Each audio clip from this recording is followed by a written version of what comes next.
Bom dia a todos do Centro Espírita Irmãos de Luz. Meu nome é Juliana Santos, do Centro Espírita Amor ao Próximo, e hoje teremos uma breve explanação sobre o capítulo 16 do livro Boa Nova, de Humberto de Campos, sobre o testemunho de Tomé. Bem, normalmente nós pensamos que Tomé foi aquela pessoa incrédula,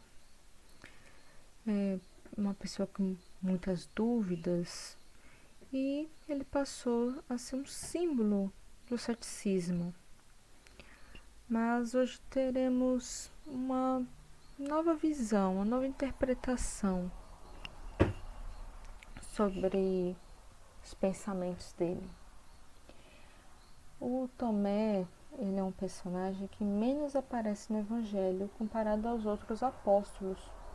Porém, ele nos ensina algo muito profundo e próximo a nós e nos mostra o quanto ele era simples e tinha dificuldade de entender o que era o reino de Deus em sua vida.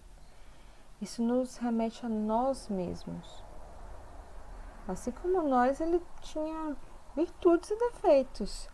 Portanto, vários desafios humanos que também fazem parte da nossa caminhada, né?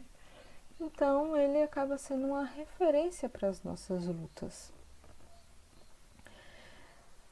Mas antes, vamos ter umas curiosidades sobre o Tomé para conhecermos melhor, historicamente falando.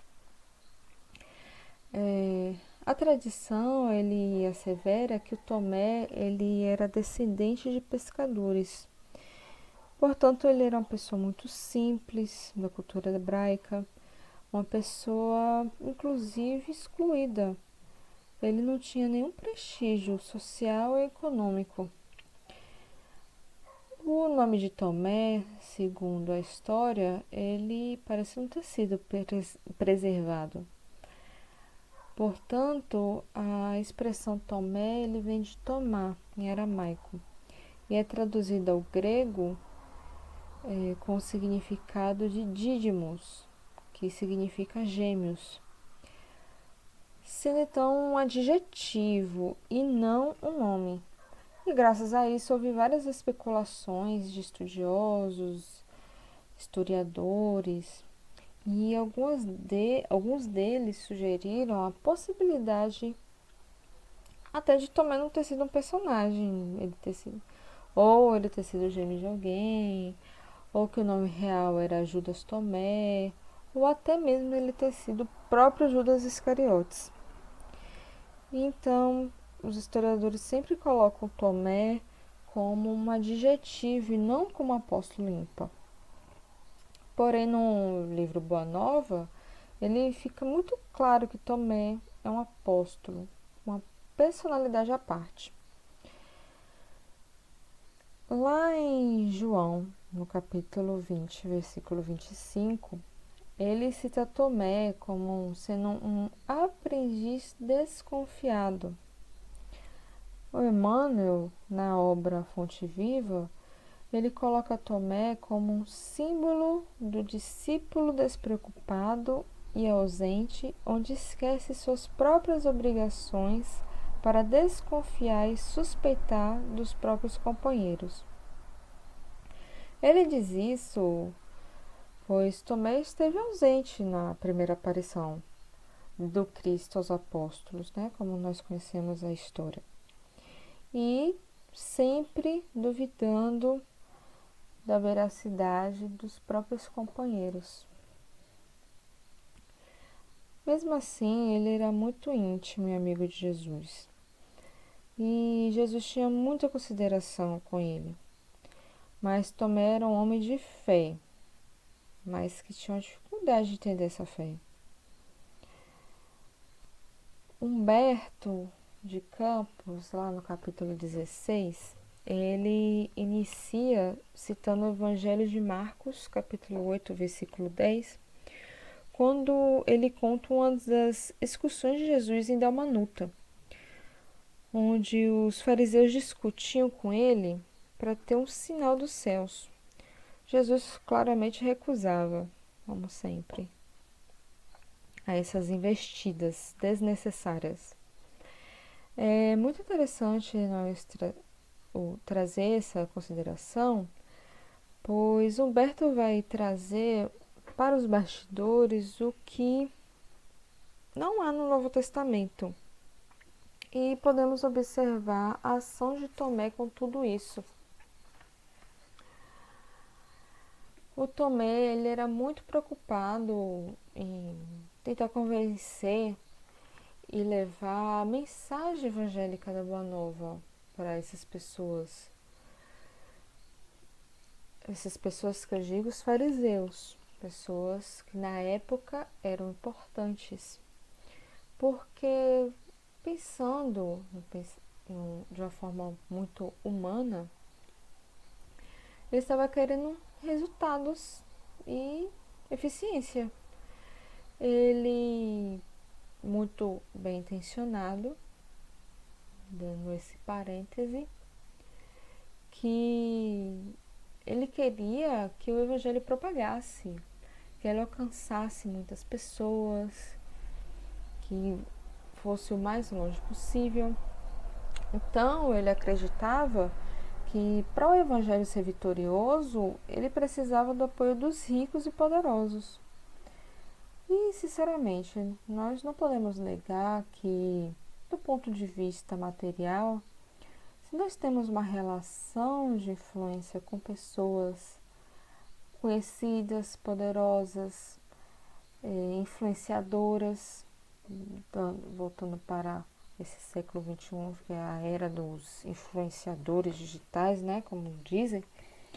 Então, nós podemos fazer com que essa proposta, essa ideia que nós temos, tenha um raio de ação muito maior, que ele alcance muitas outras pessoas por intermédio dessa personalidade pública.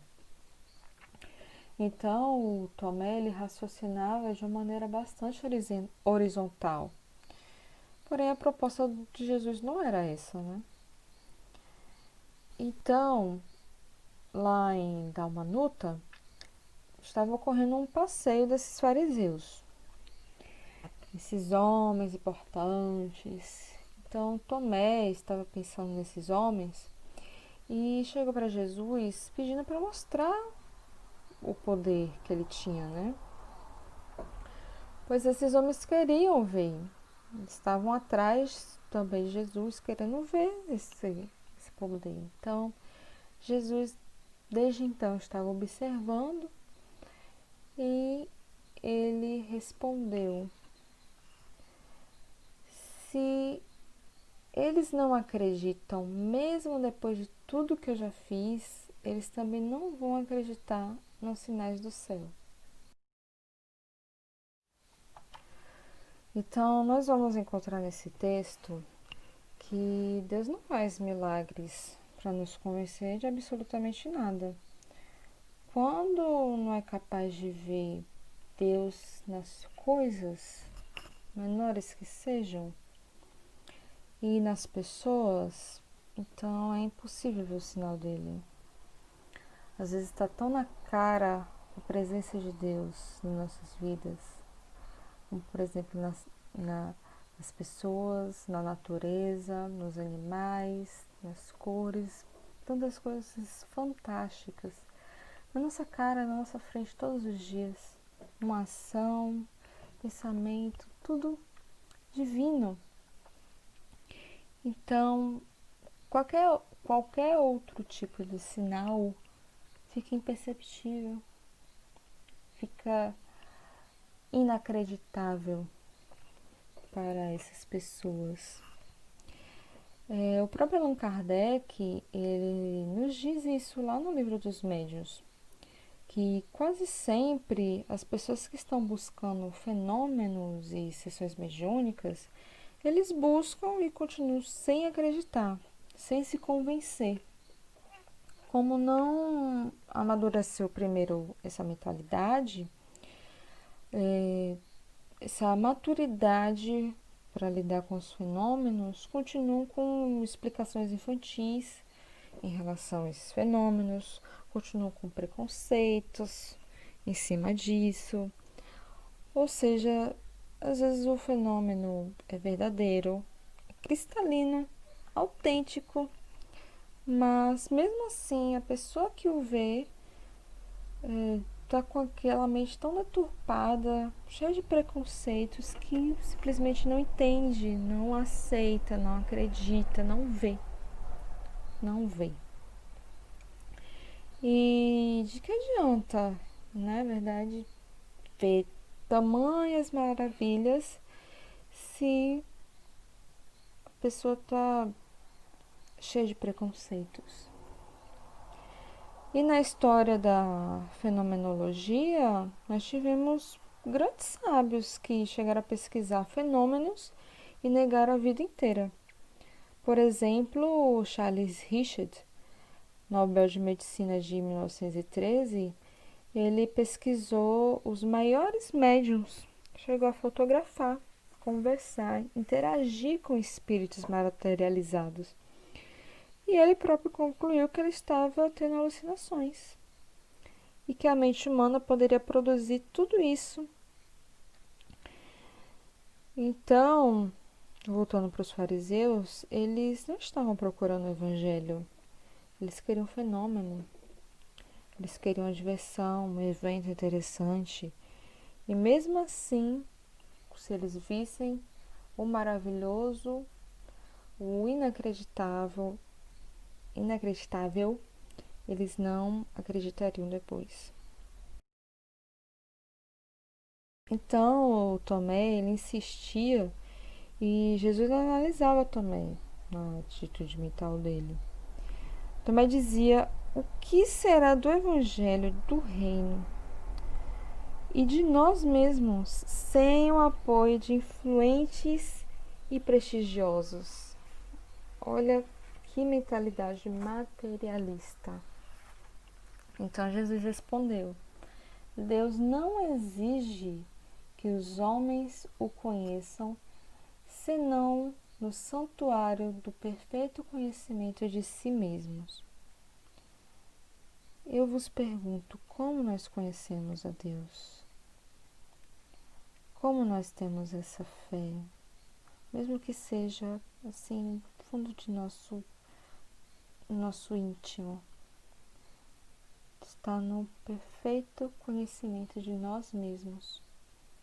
Quanto mais nos conhecemos, mais transborda esse Deus, esse conhecimento, essa vontade. Então, o Tomé, ele não entendia que o Evangelho não era uma criação humana, que não era uma causa dos homens perecíveis. Se fosse assim, o Evangelho desapareceria. E, pelo contrário, o Evangelho é uma revelação, um caminho de conhecimento para nós mesmos, um anúncio do eterno. Tomé, então, ele interrogou qual seria, então, a senha, qual seria o sinal de Deus para com eles, para que acreditem em Deus. Então, Jesus respondeu: nosso sinal é do amor que eleva e santifica. Então, nós que estudamos o Evangelho, entendemos essa fala de Jesus. Nós estamos aqui para desenvolver o amor. Essa é a senha, esse é o sinal. Ainda estamos bastante incrédulos como Tomé, mas na constante procura do amor. Tomé, ele duvidava. Alguma coisa na teoria não chegava ao coração dele. E quando Jesus não quis compartilhar esses, como Tomé dizia, esses poderes, para aquele povo, ele se sentiu muito frustrado. Ele compreendeu Jesus, mas ainda tinha muitas dúvidas. Pouco tempo depois, o Jesus foi preso e Tomé foi um dos discípulos que fugiu. Não demorou muito, Tomé sentiu muitos remorsos e ele queria muito ouvir a palavra do Mestre, como se fosse uma sede insaciável. Então Tomé se disfarçou e foi ver Jesus sendo crucificado.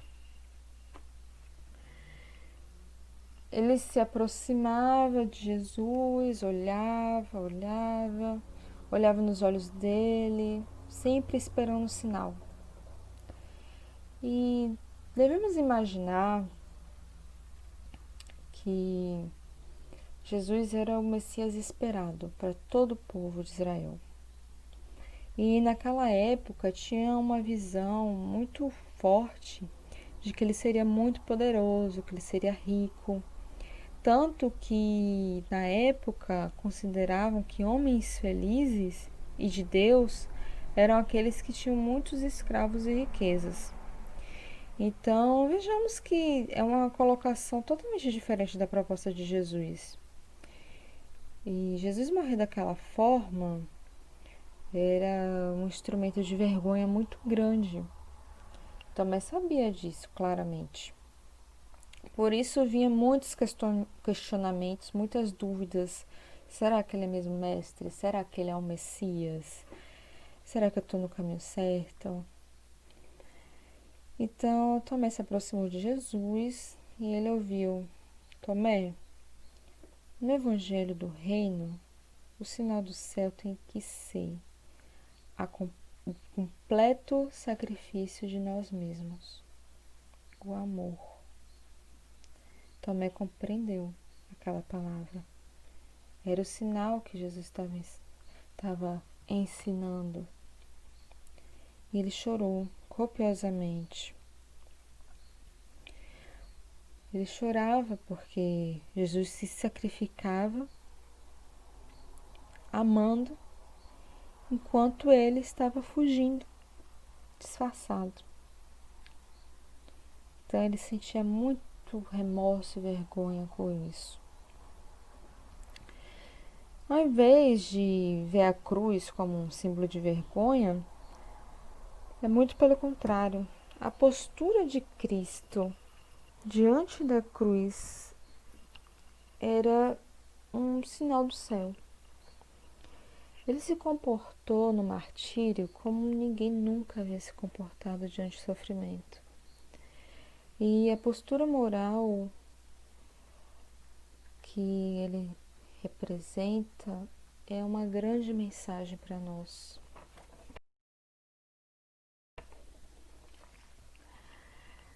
Então, depois de uns dias, Jesus ressuscitou, como nós conhecemos a história do Evangelho. E ele apareceu para os apóstolos, menos para Tomé.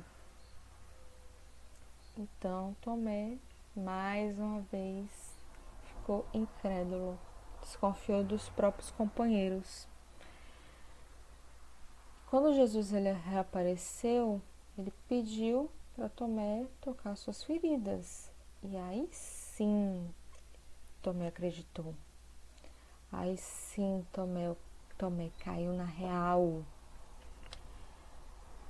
Jesus falou: bem-aventurado és tu que vendo creu, mas mais bem-aventurados são os que não viram e creram.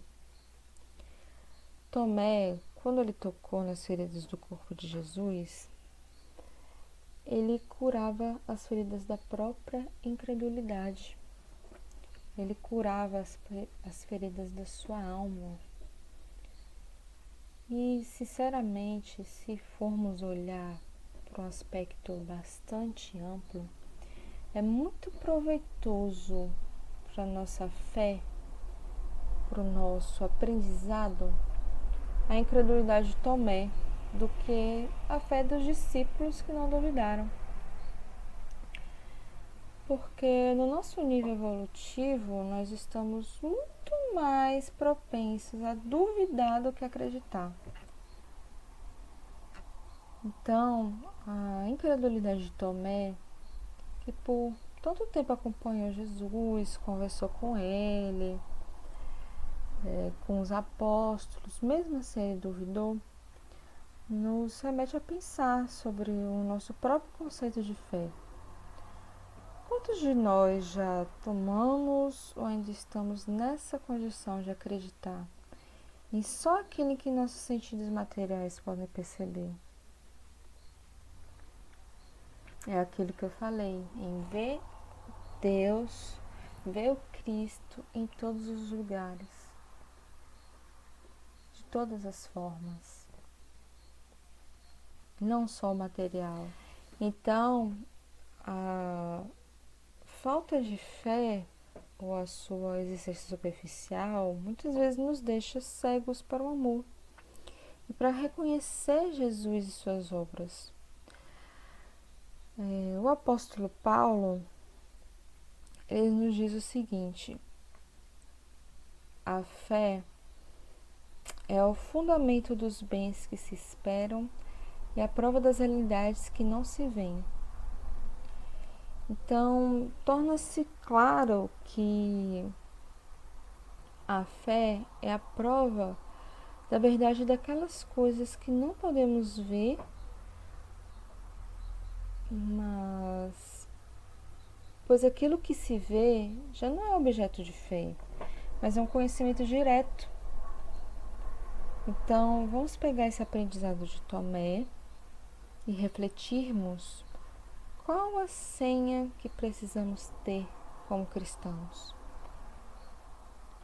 Claramente que é a senha do amor, como disse Jesus. Contudo, devemos conhecer, mas principalmente praticar, pois como já nos foi dito, a fé sem obras, ela é morta. Mais uma vez, agradeço a oportunidade, fico aqui a minha pequena explanação, rogando a Deus por misericórdia, paz, fé e esperança para todos nós, para o nosso Brasil, para todo o nosso planeta, e que Ele esteja em nossos corações e possamos vê-lo e senti-lo cada vez mais em nossas vidas. Muita paz, meus irmãos.